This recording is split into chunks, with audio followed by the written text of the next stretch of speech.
ay First Thessalonians or unang Thessalonica, chapter 1 po tayo mga kapatid. Ang akin pong gagamitin na Bible version is ASD po, ang salita ng Diyos mga kapatid. So, yun po, yung po dito is, sulat po ito ni Paul, ni Apostle Paul sa mga taga Thessalonians or Thessalonica mga kapatid. So, nag-uumpisa na po tayo sa verse 1 mga kapatid. Pakinggan po natin itong napakaganda pong chapter na ito sa 1 Thessalonians mga kapatid. 1 Thessalonians chapter 1 verse 1. Umpisa na po tayo.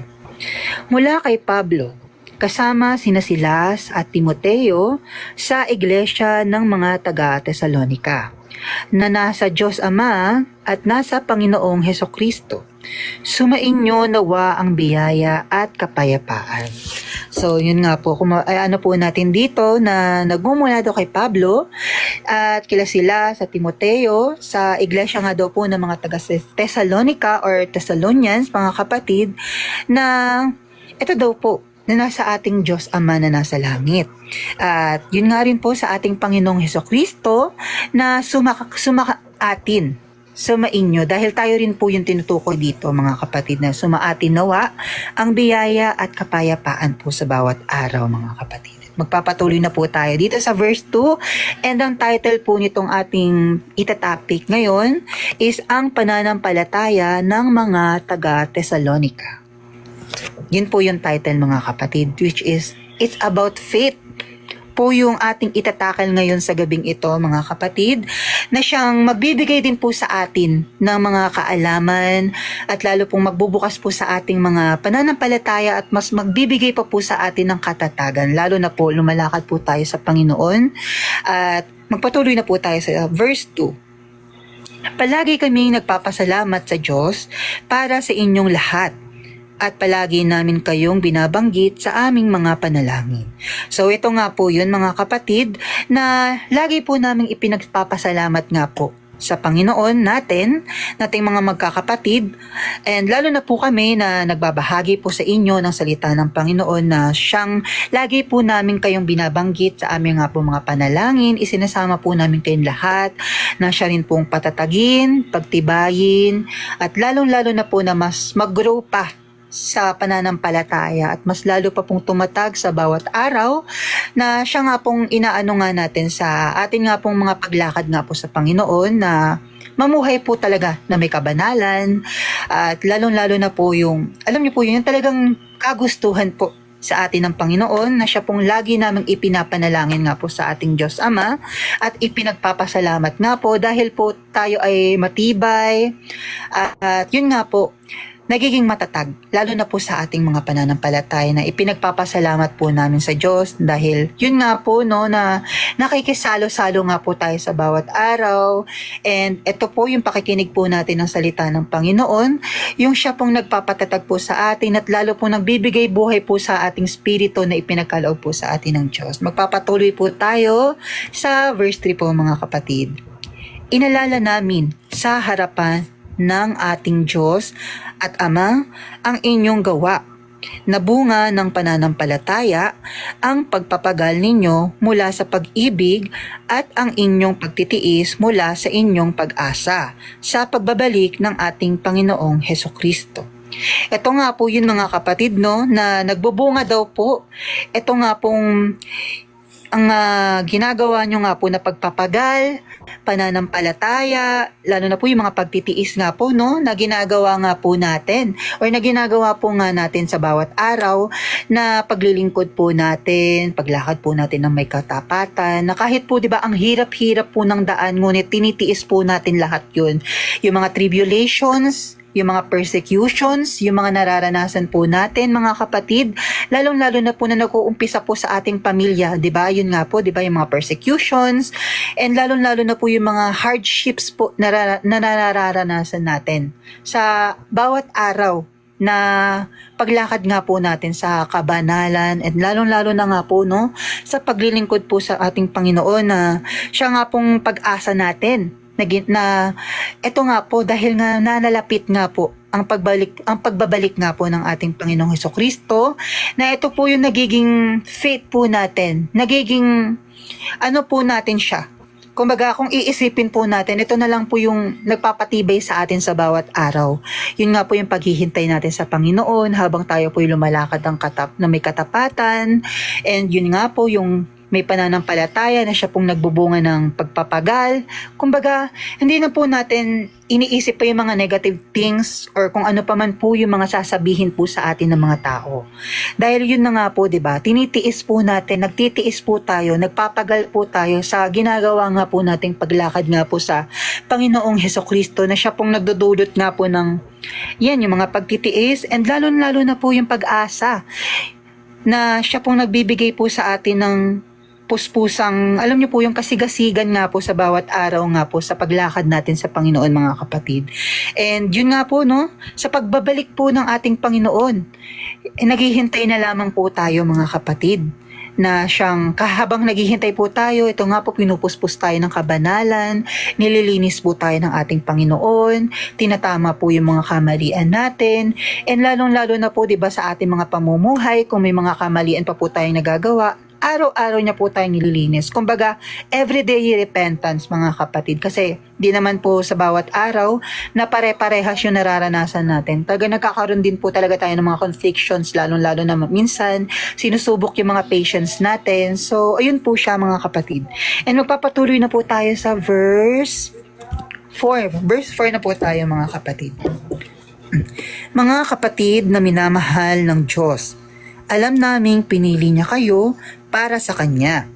So yun nga po, pinili po tayo ng ating pinili po kayo, mga kapatid, nga po ng ating Diyos, na ayun nga po, no, na para nga daw po maging sa Kanya. Lalong-lalo na nga po, 'di ba, na tayo po'y lumalakad na may katapatan, na may kabanalan nga po sa Panginoon, na siya pong nakikita niya na tapat nga daw po tayo. Kaya po, pinili niya tayo at napili niya tayo bilang kanyang mga anak, mga kapatid. At magpapatuloy naman po tayo sa verse 5. Dahil noong ipinahayag namin ang magandang balita sa inyo, ang Diyos ay nangusap sa inyo. Hindi lang sa pamamagitan ng aming mga salita, kundi sa pamamagitan din ng kapangyarihan ng banal na Espiritu. Ayun nga po, mga kapatid, no, na hindi lamang po ito sa ginagawa namin na pangangaral or pagbabahagi po ng banal na salita nga po ng ating Panginoon, kundi Diyos din po ang siyang nangusap sa inyo. Kumbaga sa English is conviction. Yung Diyos po mismo ang nagbigay po ng conviction sa inyo na yun nga daw po, no, na hindi lamang po ito sa aming salita na ibinabahagi sa inyo, ipinapabatid nga po sa inyo, kundi nga po ito rin ay mismong galing po sa Diyos, na siya pong mismong naglapit nga po sa inyo na mapakinggan nga po yung katotohanan, and lalo-lalo na po yung, ayun nga po, yung kanyang nga pong salita, na siya nga pong makakapagpabago nga po sa ating mga pamumuhay, makakapagpabago nga po sa ating mga isip, and lalong-lalo na po natalikuran na nga po yung ating mga ginagawa nga pong pagkakasala, mga kapatid. Magpapatuloy po tayo.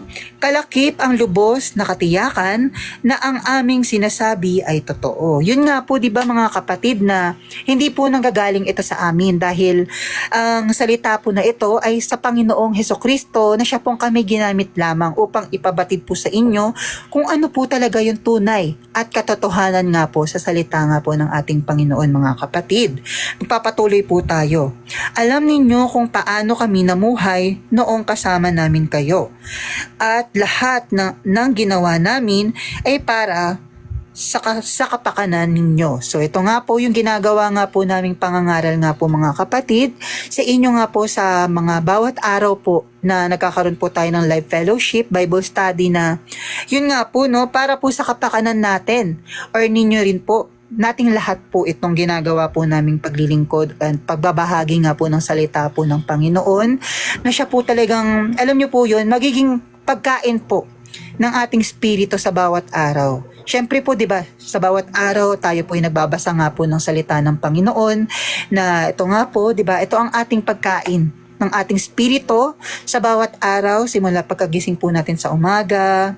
And alam niyo po yun, hanggang sa gabi, bago magtulog, magbabasa po tayo para, alam niyo po yun, talagang may peace tayo bago matulog. And sa buong araw nga po mga kapatid, na yun po sa salita po ng Panginoon na siya nga pong inaano natin, and ito nga po yung pinapangaral nga po namin sa inyo, yung binabahagi nga po namin sa inyo, na siya pong para po sa pakaanan ng bawat isa po sa ating mga kapatid. And magpapatuloy naman po tayo dito nga po sa verse 6. Isa pang patunay na pinili niya kayo ay dahil tinanggap ninyo ang magandang balita sa kabila ng inyong matinding pagdurusa. Excuse me po mga kapatid.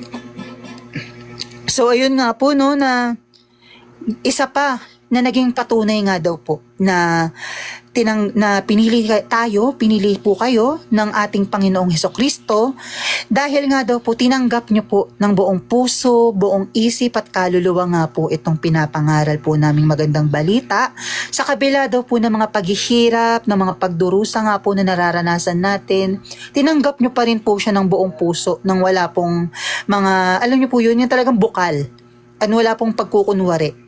And talagang buong puso po niyo yung tinanggap, na talaga pong buong kalooban. Hindi po siya yung parang 50-50 lang, parang sige ngayon lang to, tapos bukas wala na. Kumbaga isinabuhay niyo po yung banal or magandang balita nga po ng ating Panginoong Hesukristo, na siya nga pong nagpatunay sa inyo na siya nga po talagang pinili kayo ng ating Panginoon dahil nga po tinanggap nyo ito ng buong buhay at buong puso mga kapatid. At ipapatuloy po tayo sa inyong pagtitiis ng may kagalakang mula sa banal na spirito. Mula sa banal na spirito, tinularan ninyo kami at ang Panginoon. So yun nga po no mga kapatid, na sa pagtitiis nga po, di ba? Sa pagtitiis po nyo natin sa mga bawat araw, may kagalakan nga daw po, di ba? May kagalakan, which is the peace. Ito nga daw po yung fruit of the Holy Spirit po, di ba? Peace, mga kapatid. May kagalakan, may joy. And yun nga daw po, na ibinigay po, na nagmumula nga daw po sa banal na spirito mga kapatid, na ito nga daw po na tinularan niya po na kami po yung parang naging, ito na po na parang kami naging example, and then yun nga po na mismong banal na spirito na po yung siyang nag-ano po siya pong nag-convict sa inyo, siya pong naglinis sa inyo. And ayun alam niyo po, yun talagang siya na po mismo yung nangaral po or nangusap nga po sa inyo. Tulad nga po na nabanggit po natin dito sa verse 5 kanina mga kapatid, na banal na spirito na po or mismong Diyos na po yung siya pong nangusap po sa inyo. Sa yun nga po no, na sa magandang balita, sa pagtanggap nyo nga po ng magandang balita nga po ng ating Panginoong Hesukristo mga kapatid. Magpapatuloy na po tayo sa verse 7 po. Dahil dito, nagsilbi kayong halimbawa sa mga mananampalataya sa Gresya, mula sa Macedonia hanggang sa Akaya. Ito nga daw po no, na kung iano po natin dito mga kapatid, na kung tayo po, na po dito sa mundo, dahil ang mga tao po, di ba, kailangan nila may nakikita. So, dahil nga po sa makikita nila kung gaano nga po katatag yung ating pananampalataya sa Panginoon, kung gaano tayo kazil, kung gaano tayo kasigasig, kung gaano tayo lagi sa bawat araw, yung paglakad po natin. Syempre, nakikita po tayo ng mga tao, nakikita po tayo ng family natin na nagpapagal nga po sa atin nga pong ginagawa, na yun nga daw po yung mga naging dahilan o naging halimbawa ng mga pananampalataya nga po natin. Na ito rin po, di ba, kung iaano natin siya, nagiging spread po siya. Kumbaga nako-curious sila. Tayo po yung nagiging isang examples na, yun nga po, no, na meron talagang Diyos. Dahil hindi naman po natin kayang baguhin yung ating mga sarili na parang boom na lang, di ba? Na parang kusa na lang siyang lalabas mga kapatid. Hindi po ganon. Dahil Diyos po ang siyang nagpabago po sa ating mga buhay, sa ating mga puso, sa ating mga ginagawa sa bawat araw, na yun nga po no, na naging halimbawa nga po, na tayo po yung naging halimbawa, or kayo po na lumalakad nga po ng may katapatan, may kabanalan nga po sa ating Panginoon, na siya pong naging halimbawa ng mananampalataya, mga kapatid. Sa Gresya, mula sa Macedonia hanggang sa Akaya. Kung iaano nga po natin ito, yung Gresya mula sa Macedonia hanggang sa Akaya, na ito nga daw po, no, na kung iaano po natin sa marami na po yung mga na-influence or nakakakita nga po, nakakapansin. Kumbaga sa paligid po, example po natin dito sa paligid, na nakikita po nila yung pagpapagal po natin, yung ginagawa po nating paglilingkod po sa Panginoon, mga kapatid. And yung naging revelation po sa akin dito, share ko nga po sa inyo, na pangalat ang pananampalataya natin, kaya't maraming tao ang siyang humanga dahil nakita nilang ang pagpapagal o pagiging matatag nating mga mananampalataya ng Panginoong Hesukristo, na siyang naging daan upang marami pang tao ang ating mailapit sa Panginoong Jesus. So ayun pa nga po yung naging cause, naging dahilan, mga kapatid, na eto nga po, no, na tayo pa yung naging cause ng pag ano po nila, like curiosity, na yun nga po para hanapin nga po yung Panginoon, para po mailapit sila sa Panginoon, 'di ba? Kung baga parang kunyari may shinare ka sa friend mo, shineran mo yung kaibigan mo, tapos na-curious siya. Eh syempre bawat araw nakikita niya yung post mo, nakikita niya rin yung ginagawa mo sa bawat araw. Like personally niya talagang nakikita, lalo na yung pagpapagal mo sa Panginoon, 'di ba? Yun nga po, 'di ba, mga kapatid? And ayun pa nga po, yung naging dahilan para mailapit nga po natin siya sa Panginoon, and maidala pa po natin sila sa Panginoon, mga kapatid. Dahil nga po, 'di ba, nakikita nila kung gaano tayo nagpapagal, kung gaano tayo lumalakad na may katuwiran, na may katapatan, na may kabanalan.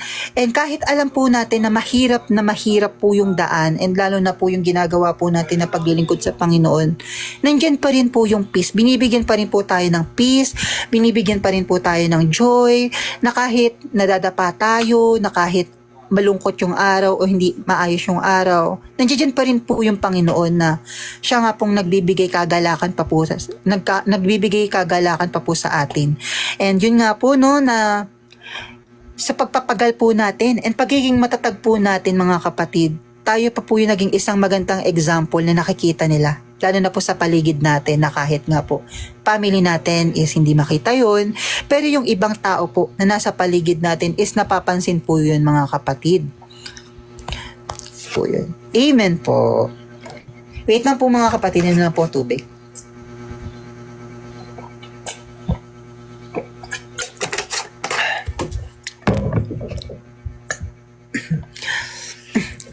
Hello po, blessed evening, Sister Lee.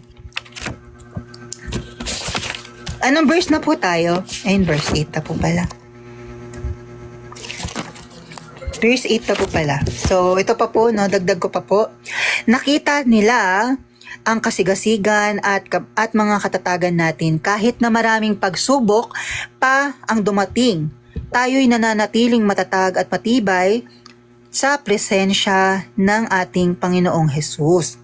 Yun nga po, no, mga kapatid, na sa kasigasigan nga po natin na nakikita nila, mga kapatid, na siya nga pong, alam niyo po yun, na talagang kahit man po ang daming pagsubok pa yun dumating sa ating mga buhay, tayo pa po yung nagiging way. Lalo na nga po, di ba, na nananatiling matatag, excuse me po, na nagiging matibay sa presensya nga po ng ating nga pong Panginoong Hesukristo, na siya pong nagbibigay kasigasigan at katatagan nga po natin sa bawat araw, mga kapatid, na nagiging influence, nagiging ano pa mga po sa mga tao po na nakakita sa atin sa bawat araw, na siya nga pong talagang mas nagpapatibay at mas nagpapatatag po sa atin, lalo-lalo na po sa mga gawain nga po na ginagawa natin sa bawat araw. So magpapatuloy po tayo sa verse 8 na po tayo, mga kapatid. Lapit na rin po tayo matapos. Ang bilis lang po, no? Ang bilis lang po niya. Okay, patuloy na po tayo sa 1 Thessalonians chapter 1 verse 8 na po tayo, mga kapatid. sapagkat mula sa inyo lumaganap ang mga salita ng Panginoon, hindi lamang sa Macedonia at Akaya, kundi sa iba pang dako. So yun nga po no mga kapatid, na dahil nga po sa nakikita nila yung mga pagpapagal, yung mga pananampalataya po natin, is yun nga po no, kumalat. Kumbaga na ihayag sa mga tao na yun nga po no, na nakakakita sa atin, sa mga nakakapakinig po ng mga binabahagi natin, and lalong-lalo na nga po no, sa atin nga pong paglakad nga po sa bawat araw nga po sa Panginoon, na siya pong nagbibigay or nagiging cause po ng maraming ng mga magagandang gawain, lalong-lalo na nga po sa ito nga po ginagawa natin sa bawat araw mga kapatid, na pinagpapasalamat po natin lagi sa bawat araw. And ito nga po, 'di ba, sa pagiging masigasig po natin, and lumaganap nga po yung salita nga po ng Panginoon dahil nga po sa pangangaral natin at pagbabahagi nga po natin sa bawat araw. Ito nga po yung mga pag-share po natin online, pag-share po natin sa mga Facebook accounts, FB account natin, mga IGs or somewhere pa po na naipapalaganap nga daw po natin lalo yung salita nga po ng Panginoon mga kapatid. Sa atin nga pong ginagawang pagbabahagi, alam niyo po yun, pag-share, kahit po hindi online kahit sa family natin, sa friends natin, di ba? Talagang lumalaga na po siya. Ito po yung naging example po dito sa Grecia mula sa Macedonia, and ayun nga daw po no, sa Akaya, na lumaganap nga po talaga itong kingdom gospel mga kapatid, sa pagbabahagi nga po natin ng salita ng Panginoon sa bawat araw. So pagpapatuloy po natin siya, sa katunayan ibinabalita na ng mga tao ang tungkol sa inyong pananampalataya sa Diyos, kaya hindi na namin kailangan pang magsalita tungkol dito. So ayun nga po, 'di ba? Nakakatuwa dahil sila pa nga po yung nagsasabi, sila pa po yung nakakakita, sila na po mismo yung yun, like kung tayo po dati, 'di ba? Parang tayo pa po yung nagpa-first move. Ngayon, parang yun nga po, nakikita nila yung mga post natin, nakikita nila po yung mga ginagawa natin sa bawat araw. Sila na po mismo yung nagsasabi. Sila na po mismo yung parang nako-curious na tanungin, or alam niyo po yun, na parang sa atin po, na syempre, before, 'di ba, nag-umpisa pa lamang po tayo na nakapakinig na nga po ng salita ng Panginoon, and then na-curious tayo. Nagtanong-tanong po tayo sa mga tao doon na yun nga po, 'di ba, na hindi na po natin kailangan pang magsalita dahil sila na po mismo yung talagang nakakita and talaga pong nakatanggap nun, na nakita po mismo nila ng katunayan na talaga pong grabe yung pananampalataya and yung pagpapagal mga kapatid, 'di ba? Ang sarap-sarap sa puso no, na hindi niyo na kailangan pang tanungin. Kumbaga sila na mismo yung lalapit, sila na mismo yung parang sa curiosity nga po na naibigay sa kanila. Sila na po mismo yung maghahanap mga kapatid, 'di ba? Amen. Even my friend nag-aas sa akin, na-curious sila sa Panginoon. Amen, Darren. Na, ayun nga, di ba? Na talagang sa ginagawa nga po natin, na pinabalita nga po natin, di ba? Tungkol nga po sa Panginoon. And yun nga, yung nakikita nila yung pananampalataya natin sa bawat araw. Sila na po talaga yung nako-curious sa ginagawa nga po natin sa bawat araw. Amen po, Nanay. Seeking the kingdom of God. Amen po. So, yun nga po mga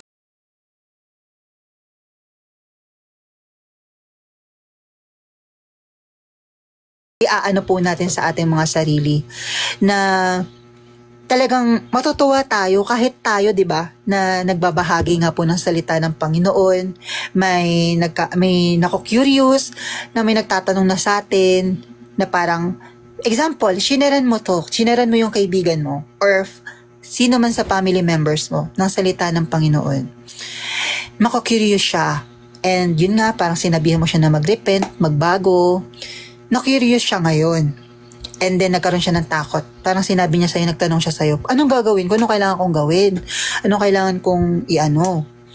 'Di ba? Ganun po siya. Parang ganun po siya mga kapatid na nako-curious po sila na parang syempre tayo po, 'di ba? Na hindi nga po natin kailangan na magsalita sa kanila. Parang sila na po mismo yung nag-aano sa atin. Nagtatanong, nako-curious. Talagang na ano po yung curiosity sa kanila. Simula nga po ng napakinggan nila yung salita nga po ng Panginoon na napangalat nga po, 'di ba? So, yun po, ano po natin siya. Ang ano naman po dito. Ang naging revelation po sa akin dito mga kapatid, isa nga tayo sa napili ng ating Panginoong Hesus na makapagpangalat at makapagpahayag ng kanyang banal na salita sa mga mananampalataya sa tulong ng banal na Espiritu na siyang ipinagkaloob sa atin ng Panginoong Diyos na siyang gumabay at naglinis sa ating mga pagkakasala at naging tulong sa mga conviction natin na magpatuloy at lumakad ng matatag sa Panginoon. Yun nga po, 'di ba? Na ito nga po, 'di ba, na ito pa po yung nagiging cause ng talagang pagpapagal natin mga kapatid na sa pagbabahagi nga po natin ng salita ng Panginoon. Tapos may nakikita po tayo talagang, alam niyo po yun, talagang ino-open niya yung kanyang puso na talagang malaman po yung kagustuhan ng Panginoon mga kapatid, lalo na nga po sa mga buhay natin, sa mga ginagawa natin sa bawat araw, yun nga po, yung mga pagbabahagi natin ng salita ng Panginoon, sa ating pamilya, sa kaibigan, sa mga kakilala po natin, online, social media. Doon po, di ba, na talagang mas umaano po yun. Lalo na po sa tulong nga po ng banal na Espiritu na ipinagkaloob nga po sa atin ng ating Panginoong Diyos, mga kapatid, ng ating Panginoong Jesucristo na siya pong naglalaki po ng kasigasigan, katibayan, and lalong-lalo na po, 'di ba, na mas mapatatag yung ating pananampalataya sa bawat araw. And magpapatuloy na po tayo sa verse 9 mga kapatid. Sapagkat sila na mismo nagbabalita kung paano mismo naging makabuluhan ang pagbisita namin sa inyo at kung paanong tinalikuran ninyo ang inyong mga Diyos-Diyosan upang paglingkuran ang tunay at buhay na Panginoon. Ayun, grabe po, no, 'di ba? Na yun nga po na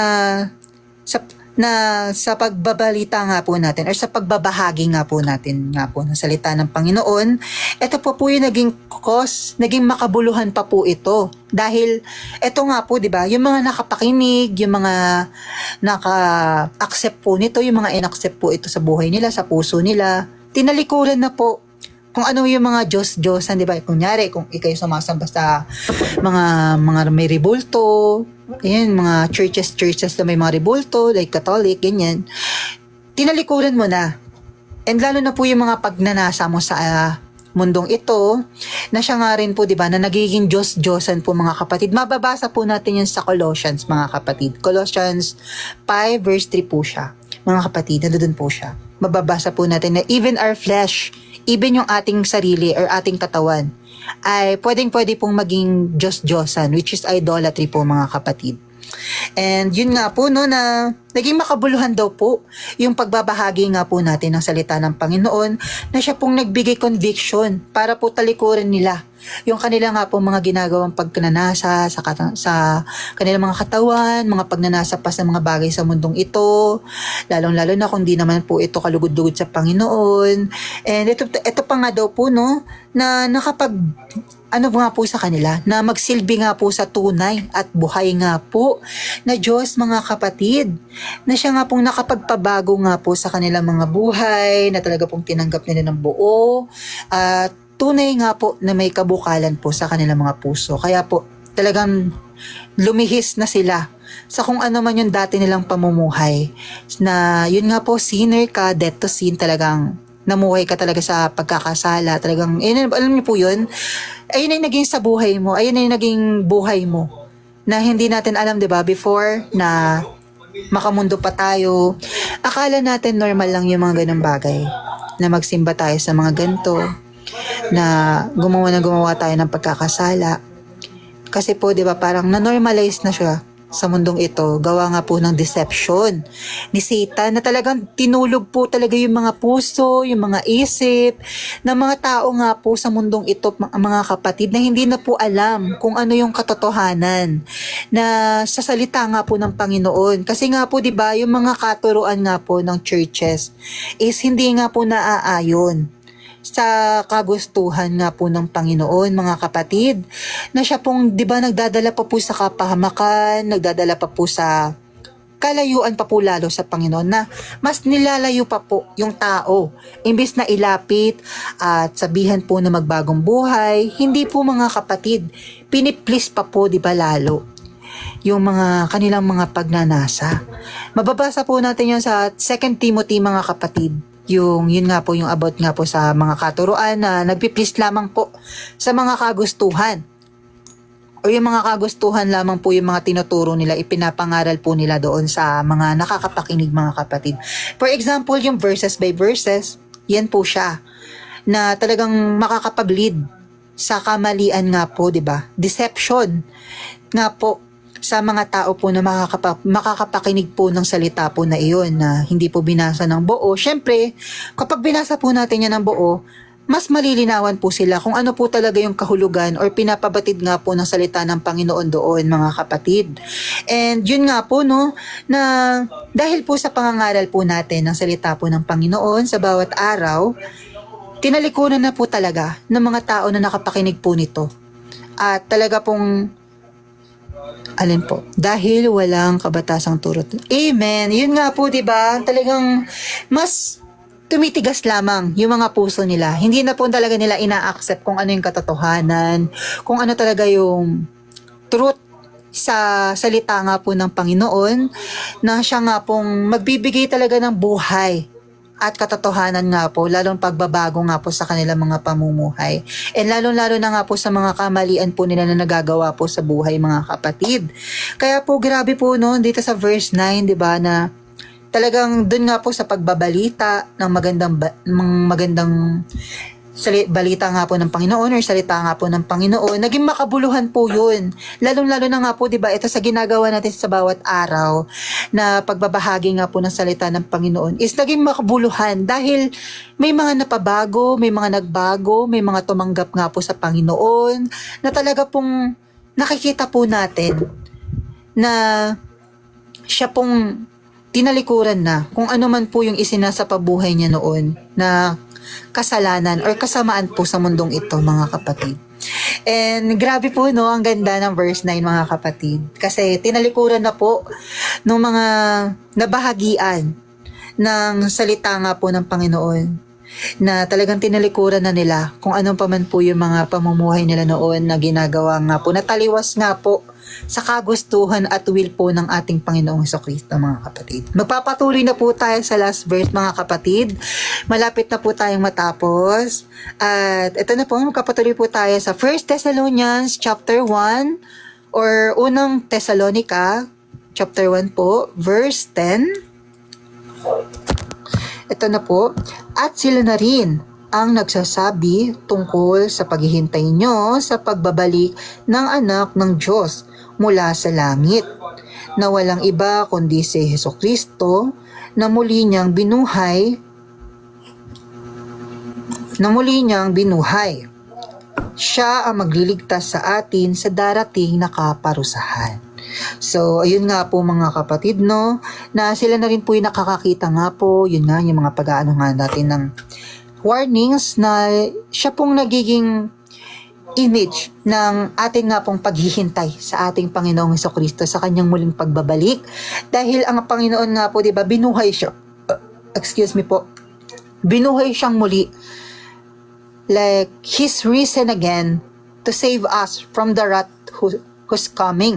Dahil nga po, di ba, may paparating nga po na galit ang ating Diyos, ang ating Panginoon nga po sa mundong ito, na siya pong tutupukin ng apoy ang mundong ito, lalo na po yung mga tao na hindi nga po lumalakad sa will at wala po sa kagustuhan ng Panginoon. Ito po yung mararanasan nila. Talagang kaparusahan po ng Diyos sa mga disobedience or ungodly people, lalo na po sa mga lumalakad pa rin sa flesh or sa lumalakad pa rin sa makalaman or sa makamundong mga bagay, mga kapatid.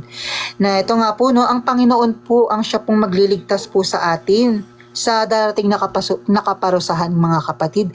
Kaya nga po, 'di ba, na nililinis niya po tayo sa bawat araw, itinatama niya po yung ating mga pagkakasala, ating mga kamalian na nagagawa nga po simula noon hanggang ngayon, mga kapatid, dahil po nadarapa pa rin tayo sa bawat araw, dahil nga po nandito tayo sa corrupted world na talagang madadapa po tayo, mga kapatid, pero kailangan po natin magkaroon ng pagpipigil or self-control. Dahil nga po, 'di ba, yun yung kalaki po ng banal na spirito po na ipinagkaloob sa atin, which is fruit of the Holy Spirit, which is self-control. And ayun nga po, no, na namatay po ang ating Panginoong Hesukristo sa krus upang tayo linisin at iligtas nga po, 'di ba? Iligtas sa kamatayan sa kasalanan. Ayun po yung naging cause ng kamatayan po ng ating Diyos, ng ating Panginoong Hesukristo sa krus ng Kalbaryo, mga kapatid, upang iligtas po tayo, lalo na nga po, 'di ba, na may wrath na paparating nga po sa mga disobedience and sa mga hindi po talaga namumuhay ng kabanalan, mga kapatid. And na naging revelation po sa akin dito, dahil darating ang galit ng Panginoon sa mga taong disobey at oppose sa salita nga po ng Panginoon, lalo na't hinihintay niya pa na magbago ang mga tao dito sa mundo. 'Di ba? Yun nga po, 'di ba? Hinihintay pa rin ng ating Panginoon or nagiging patient pa rin po talaga siya sa mga tao na talagang magbago, talikuran nga po yung mga ginagawa nga pong pagkakasala, na yun nga po na magdadala nga po sa kanila sa kamatayan, sa hell, or hindi na po siya hell kasi second death po is lake of fire. Kapag natapos na po itong pag dumating na po yung kaparusahan or wrath nga po or galit nga po ng Panginoon nga po sa mundong ito, pag sinunog niya na po ito. Kasi dito po is first death, and yung second death po is kamatayan, which is lake of fire. Kapag hinatulan na po tayo ng Panginoon and nakita niya nga po na hindi nga po tama, tuwid yung ating pamumuhay, ito na po talaga yung kahihinatnan natin, mga kapatid, lake of fire. Kaya po, 'di ba, niligtas tayo ng Panginoon sa darating nga po na galit niya, sa darating na judgment niya sa mundong ito, mga kapatid. Kaya grabe po, sobrang thankful natin sa Panginoon na ganun na lamang po niya tayo kamahal, na talagang siya po yung naging way para po maligtas tayo, malaman natin yung katotohanan, malaman natin kung ano yung makakapagpabago at kung ano po yung makakapagligtas po sa atin, lalong-lalo na po sa darating niyang pagsusunog or kaparusahan po sa mundong ito, mga kapatid. Sa mga kapatid po naming bago dyan na nakikinig po, may darating pong galit ang ating Panginoon, mga kapatid, sa mga tao po na hindi namumuhay sa kagustuhan po ng Panginoon at hindi po sinusunod yung kanyang will, mga kapatid. Talikuran na po natin yung atin pong mga ginagawang pagkakasala. Dahil iyon po yung pinakatinatalakay dito, na yun nga po, 'di ba? Nabasa natin siya sa mga verse na mga unang verse kanina, na sa pananampalataya, which is faith. Nga po, no, na nas nagpatibay, yun nga po, 'di ba, mga pagdurusan, naranasan, na ito po, no, na naranasan din po natin sa bawat araw, na siya po nagpatibay, mas lalo pong nagpatatag po sa atin. And siya nga pong, alam niyo po yun, talagang nagbigay po sa atin talaga ng tunay na pagtalikod na sa kung ano pa man po mga pagnanasa or kagustuhan natin sa mundong ito. Na yun nga po, 'di ba, kanina nabanggit is conviction, is yun nga po, na siya pong nagbigay po sa atin ng conviction na talagang mismo po yung nag-ano sa atin, nagkaloob na talikuran na ng tuluyan kung ano pa man po yung pagnanasa natin sa mundong ito, mga kapatid. At sa mga ungodliness, unrighteousness, uncleanliness po na ginagawa natin sa ating mga buhay na hindi po kalugod-lugod sa ating Panginoon, mga kapatid.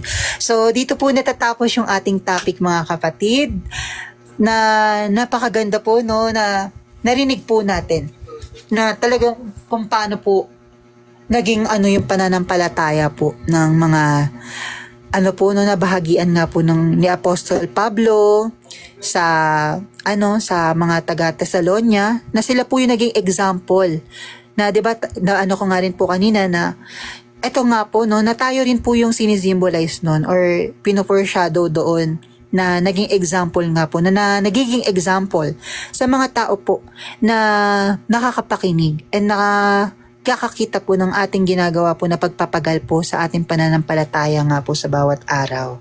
And yun po mga kapatid, praise God, natapos po tayo ng maaga mga kapatid. And mga kapatid, share nyo po kung ano po yung mga naging insights nyo sa ating po naging topic sa gabing ito mga kapatid.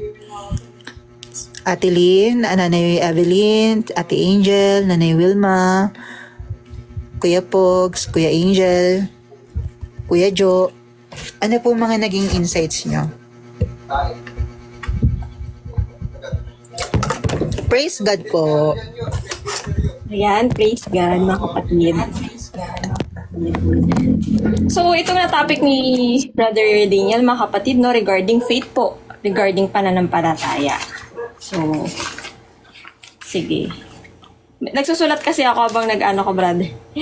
So, ito yung yung pumasok sa pinut sa akin ni Lord ngayon habang nagtatopic ka regarding dito sa 1 Thessalonians. Bagamat lang siya, no? Short lang siya, pero talagang nagpapakita ng the Thessalonians faith and example. So, meaning, ito pong mga taga-Thessalonica, itong mga mananampalataya na taga-Thessalonica ay role model ng faith. Kasi ito po ay representation ng nakakaranas na po sila ng early persecution. Konting background lang po sa mga taga-Thessalonians mga kapatid. Ito po ay, di ba sabi nga po dito sa verse 9, sila ay galing sa kanilang mga idols. Meaning, itong taga-Thessalonica ay marami po, diverse background kasi ito. Marami dito talaga mga Gentiles, galing sa mga pagan backgrounds. So, ibig sabihin, may mga sinasamba silang Diyos-Diyusan doon. Pero, sila ay nananampalataya sa Panginoong Hesukristo. And then, nung sila ay nasa Panginoong Hesukristo na, di ba, nasa kanyang kaharian, nasa authority, nasa kanyang righteousness, sinasanctify na, pinapabanal na as His saints, nakaka-receive sila ng persecution dun sa mga naiwan nila, na kapwa po nila na nandoon pa po sa pagan background, sa pagsamba sa Diyos-Diyusan. Kasi gano'n naman po sa atin, di ba? Sa generation po natin, kapag ikaw, hindi ka kaisa ng mundo, hindi ka nakaanib sa kahit anong relihiyon ng mundong ito, tatawagin kang kulto, di ba? Yun yung tawag sa atin, di ba? Yung tawag kang kulto kasi ang standard ng mundong ito, pag hindi ka kasama sa kanila, sa kanilang denominasyon, sa kanilang relihiyon, sa kanilang mga standard dito sa mundo, ipe-persecute ka nila. Lelebelan ka nila ng mga masasamang salita. Diba? Kasi hindi nila matanggap na hindi ka kaisa sa kanila. Yan ang deception ni Satan. Yan yung tinatanim ni Satan sa mga tao. Diba? Para hilahin pabalik yung mga sumampalataya sa Panginoong Hesukristo. Para bumalik sila doon sa kanilang pananampalataya sa mga Diyos-Diyusan. Di po ba? Pero, alam naman po natin na ang persecution is a form of pain and suffering na ginagamit po para tayo mapatatag.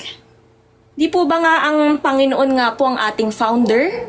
Nasa Hebrews chapter, alam ko nasa 12 yun Tama ba? Hebrews chapter 12. Lord Jesus Christ, which is the Word of God, alam naman po natin nung tayo nakakabasa na palagi, nakakarinig na, nanggagaling po dyan ng pananampalataya. Di po ba?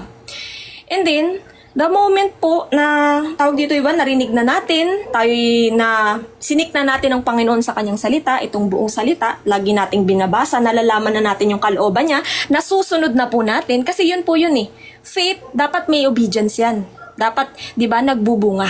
Kailangan may resulta. Yung faith, may ebidensya. Comes with your, di ba, your actions. So, kasama na dyan, hindi lang sa pakikinig, kundi sa, di ba, be a doer. Kasama dyan yung pagbabasa, pagsasapamuhay ng salita. Di ba, yan po yung component ng faith. And then, yun nga po mga kapatid, no, na kapag po tayo ay nandito na po lumalakad sa righteousness ng Panginoon, sa makipot na daan, araw-araw po yan, di ba? Binibitbit po natin yung ating krus, denying ourselves, binibitbit natin yung krus, araw-araw na pagtanggi sa ating sarili, pagbitbit dun sa mga burdens natin sa paglakad sa makipot na daan. Mahirap po kasi ang pagsunod, pero yan po ay talagang worth it. Kasi po hindi tayo mag-isa na binibitbit ito. Nandyan po ang Panginoong Jesucristo. He carry, 'di ba? He carry our burdens for us. I-lay up lang natin sa Kanya lahat. Cast all anxieties, all your burdens, all your pain and suffering. Yan mo lang sa Kanya, 'di ba? Siya ang magbibigay ng comfort sa iyo habang binabagtas mo yung makipot na daan. And then ang finish line, sabi nga po 'di ba yung sa run the race, yung finish line po dun sa race na iyon ay ang ating Panginoong Jesucristo as our reward. 'Di ba yung makasama po natin siya eternally? Reward na po eh. Bonus na lamang yung mga iba pang rewards na bibigay sa atin ng Panginoon. Hinanda niya para sa kanyang mga tapat na mga lingkod, sa kanyang mga napabanal dito sa lupa. Yung mga sineperate niya mula dito sa masamang mundong ito. Na kayang-kaya talaga na alam niyo yun, tanggihan yung lahat ng pagnanasa. Yan po kasi ang start ng pagsunod natin, ng faith natin. Tatanggihan mo yung sarili mo. Denying ourselves. Kasi kapag po ikaw pa rin yung nasusunod sa buhay mo, ang flesh na yan, it leads to destruction. It leads sa apoy, sa kapahamakan. So, pagka yung sinusunod mo, isa lang ang kapupuntahan, di ba? Apoy, lake of fire. Pero, kung hindi na yan, di ba, sinurrender mo ng buhay mo sa Panginoon at ang Holy Spirit na ang nasusunod sa'yo, yan, yung Holy Spirit na yan, ang magbe-bear ng fruit. Sabi nga po, John chapter 15. Ang sabi po dito, every branch in me. Diba? Ang Panginoon po ang true vine. Siya po yung puno. At yung mga sanga ay tayo. Every branch in me that does not bear fruit, He takes away. Ibig sabihin, pag hindi nagbunga yung pananampalataya mo, pag hindi yung Holy Spirit yung nasusunod sa'yo at hindi siya nakakakilos sa buhay mo at laman mo pa rin ang nasusunod, ito ang mangyayari. You will be cut out dun sa vine, dun sa tree. Diba? And through to the lake of fire. And every branch that does bear fruit, He prunes. Ibig sabihin, yung pruning, pain and suffering. Yan po yung binibigay ng Panginoon para tayo ay ma-refine yung ating faith. Siya nga po, diba, He is the founder, He is the perfecter, refiner, and diba, sa Kanya nagmula, siya yung magre-refine, sa Kanya matatapos. Sa kanyang salita, dahil siya ang salita, di po ba? Amen. Nasa Ezekiel 15 rin. Amen. Di ba mga kapatid? So, kailangan po talaga na yung faith mo ay magbubunga, may ebidensya. Works. Hindi mo works, ha? Hindi mo works. Hindi works ng flesh mo. Kasi ang works ng flesh mo, alam mo naman kung anong works niyan, di ba? Basura yan sa Panginoon. Ang works dito, na ebidensya ng faith, is the works of the Holy Spirit. So, kailangan yan yung masunod sa'yo. Yan yung magtrabaho. Ikaw lang ay vessel. Ikaw lamang ay para kang clay jar. Yung laman, yun yung importante. Diba? Ikaw ay parang lang, vessel ka ng Diyos. Nandiyan, nagdedwell sa'yo, naghahari sa'yo. Ikaw ang templo, ikaw ang vessel ng Panginoon upang mapalabas naturally yung fruit, yung transformation, yung pagbabago. Di po ba? Yung wangis ng Panginoon. Kaya nga po nagagawa natin itong mga mabubuting gawain na ito. Hindi po dahil sa atin. Dahil sa Diyos, dahil sa Holy Spirit, yan po yung gumagawa. Yan yung nag-bear fruit. Bunga. Kasi sabi po yan, di ba? Sa James, Holy Spirit, works of the Holy Spirit. Kaya, yan po yun ng mga kapatid. At dito po sa 1 Thessalonians, pinapakita lang po dito mga kapatid, na yung katulad ng mga taga-Thessalonica, na they are a living example of faith. Ibig sabihin, tayo, we serve as the living testimony of faith. Dapat nakikita po sa atin ang Panginoong Jesucristo, ang kanyang wangis, ang bunga niya, ng banal na Espiritu, dahil siya po ay Diyos. Diba? Dapat nakikita yun ng mga tao sa atin na kapag nakakasalamuhan natin sila, ay may Diyos to. Siya ay, di ba, bumubunga sa kanya. May love, may peace, may joy. Di ba? Yung mga bunga ng Holy Spirit. So, the moment, pagka nakita nila, ikaw nga yung living testimony of faith and living testimony ng goodness and power of the Lord Jesus Christ, na nabago kanya kahit gaano pa kasama ang pamumuhay mo noon. Yun ang perfect example of faith. Nakita ka nila dati, palamura ka, palabisyo ka, palaparte ka. Ngayon, Diba? Ang laki ng pagbabago. Hindi nga po, sabi nga po ni Brother Daniel kanina, hindi po natin kayang magbago sa ating mga sarili. Kailangan po talaga natin ang intervention ng Diyos. Kailangan siya ang maghari, siya ang magdwell sa ating. Kailangan nating itanggi ang ating mga sarili at ibigay na. I-surrender na sa Kanya para Kanyang mapabanal at mabago. So, the moment na nakita po nila, katulad ng mga taga Thessalonica, kahit nga po hindi nila kahit nga po hindi nila sabihin, 'di ba? Sila na po mismo with their with their lifestyle, yung pamumuhay nila, nakikita nung iba. Tapos yung iba na yung namamalita pa sa iba. Na ito si ganto dati yung Dati yung ganto, tingnan mo ngayon. Nagbago yung pananalita niya. Nagbago yung kilos niya. Ngayon hindi na sumasama sa amin, 'di ba? Ganun. Talagang may Diyos 'yan. So, maku-curious ngayon sila, sabi nga ni Brother Daniel, maku-curious ngayon sila. At hahanapin ngayon nila yung Diyos, Panginoong Hesus, na siya nating sinasamba at sinasampalatayanan, na siyang nagpabago sa atin, dahil siya lamang ang nag-iisang Diyos na buhay at banal. So the moment na hinanap na nila, gospel na yun. Nakita sa'yo, kahit sa pamilya mo, pag hindi nakikinig ang pamilya mo sa'yo, ipakita mo through your sa pamumuhay mo, sa pananalita mo, sa pag-iisip mo, kasi hindi ka na pala sama sa mga masasamang gawain, hindi ka na umaano sa kanila, umaayon dun sa mga ginagawa nilang makamundo. So, makikita nila yan. Natataniman din sila ng seed. So, pagka nakita na nila yun, dun na. Curious na sila ngayon, di ba? Mahahatak mo na sila na magbasa ng Bible, makinig ng salita ng Diyos, gumawa ng mabuti, naaayon sa righteousness ng Panginoon, na magdwell din sa kanilang Holy Spirit para yun yung makagawa sa kanila. Yun yung umirang sa kanila. Kasi, kung tayo lang sa sarili natin, hindi natin sinik ang kaharian ng Diyos, hindi natin siya sinik para siya yung Holy Spirit yung gumawa, nagiging tayo lang. Tayo yung gumagawa, basura nga lang yun sa Panginoon . Parang yung kahapon, isang araw nung Monday, yung rich man, o yung Pharisee na lang. Di ba yung Pharisee sinasabi niya, na nag-aayuno ako, na nagsisimba ako, nagaganto ganyan ako. Di ba ganun yung ginagawa ng mga relihiyosong tao? Sinasabi nila yung mga ginagawa nila, pero lahat yan basura sa Panginoon. Ang gusto niya siya, ang magdwell sa'yo, siya ang masunod, siya ang maghari sa'yo para siya yung gumawa through you. You are the vessel. Yun ang maituturing na may gawang may kabanalan, hindi yung gawa mo, kundi gawa niya. Gawa ng Diyos through you. So, ito po yun mga kapatid, living testimony of faith, na katulad ng mga taga-Thessalonica, tayo din po, mag-serve tayo as the representation or the ambassador. Nandito din po yan, yung as identity natin sa Panginoong Jesucristo. Nasaan nga po yun? Nasa Corinthians yata mga kapatid, na we are the ambassadors of Christ. Meaning, representative tayo ng Panginoon. Na dapat, yung pag-uugali, yung pag-iisip, puso, pamumuhay, galaw, lahat naaayon sa ating ulo. Panginoong Jesucristo, tayo yung body, di ba? Ugali niya, makikita sa atin ng mga tao. Tayo yung ambassador, representative. We represent the kingdom. So, dapat kingdom yung pinapairal natin. From worldly na makamundo ka dati, ngayon, kingdom mentality na. From slavery mindset dati sa kasalanan, ngayon, kingdom mentality na.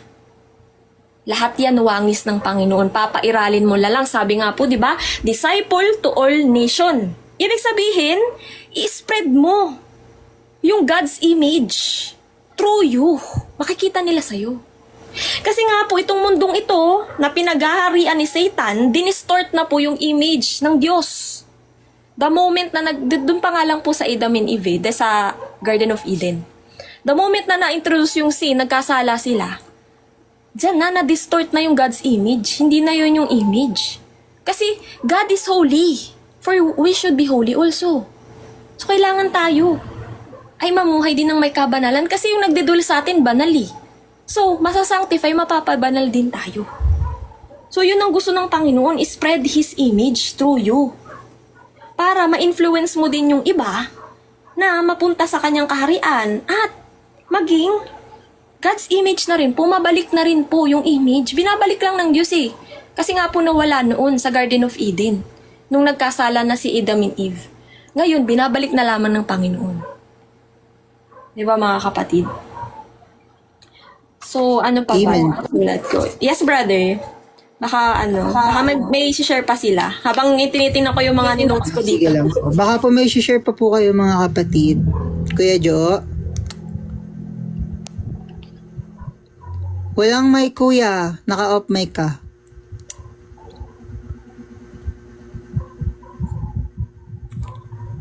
Naka-mute ka Kuya Jo.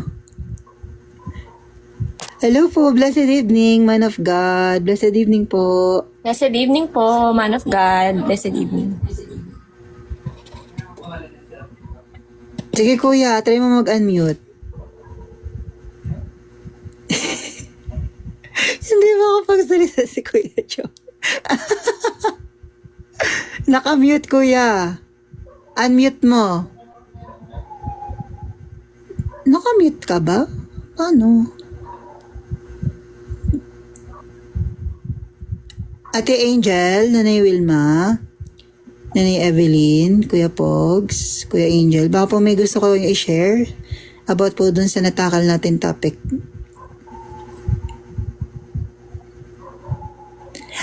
Nasabi na ni Ate Lynn. Praise God po. Sa inyo po, Nanay Evelyn, Ate Angel, Nanay Wilma, sa natakal po nating topic kanina. Sige po ate. It will be healed in Jesus' name. Idagdag ko lang din, brother. Sige ate. Share na din natin sa kanila yung regarding sa rain, yung regarding sa ulan. Praise God. Yes. Praise God. Sabi nga po sa Ecclesiastes, sa mga ngaral, ang Tagalog na Ecclesiastes, mga ngaral 11 verse 3, if the clouds are full of rain, they empty themselves upon the earth. Ibig sabihin po, ito yung metaphorical, no? Ibig sabihin, yung rain, it serve as the favor of God, blessing of God, anointing of God. So, kung ikaw ay nananalangin sa Panginoon, di ba lagi ka nananalangin sa Panginoon na ikay pagkalooban ng ganyan, mga spiritual blessing, pagkalooban patataging ang pananampalataya mo, kayong nagsiserve ng rain. So, pag pinur out yan ng Panginoon at wala pong nakatanim sa ground na seed, so wala pong useless po. Diba? So, kung tayo ay nananalangin, dapat nagtatanim na po dapat tayo ng seed para pag nagpaulan ng Panginoon, may tutubo. Diba? Tayo kasi yun eh. Alam nyo po, given eh. God wants us to prosper. Given na po yan sa kingdom, yung blessing. Given na po yan. Ang inaantay lang ng Panginoon ay for you to be ready para dun sa hinihiling mo. Ipakita mo na ready ka na. Kailangan nagtatanim ka na ngayon pa lang, tinatanim mo yung word of God dyan sa puso mo, araw-araw ka nagbabasa, nakikinig ka, diba? Ikay talagang nananalangin, may prayer life ka, hindi mo kinakaligtaan, diba? Nag-share ka ng gospel, nagiging inaano mo yung image ng Panginoon, through you, nakikita ng ibang tao, diba? Yan, nagmamanifest, nagbe-bear ng fruit. Yan, nagtatanim ka na ngayon. Para pag nagpaulan ng Panginoon, nagpaulan siya, may tutubo ngayon. Yun na yun. Diba, tutubo, magtanim ka ng spiritual discipline, magtanim ka ng wisdom, diba, maghingi ka sa Panginoon, ask and then read. Ito po, mind of Christ po ito. This is the mind of Christ, His word. This is Him. So, kailangan po kayo magtanim palagi ng seed. Taniman nyo ng taniman ng seed. Magtanim kayo ng magtanim ng seed kasi ang Panginoon talagang gusto niya na mag-prosper tayo sa lahat, physical man o spiritual. Kaya kailangan pag nagpaulan na po siya ng blessing at favor, kailangan may nakatanim sa'yo. Pag wala, useless. Walang tutubo sa'yo. Diba mga kapatid? So, yan po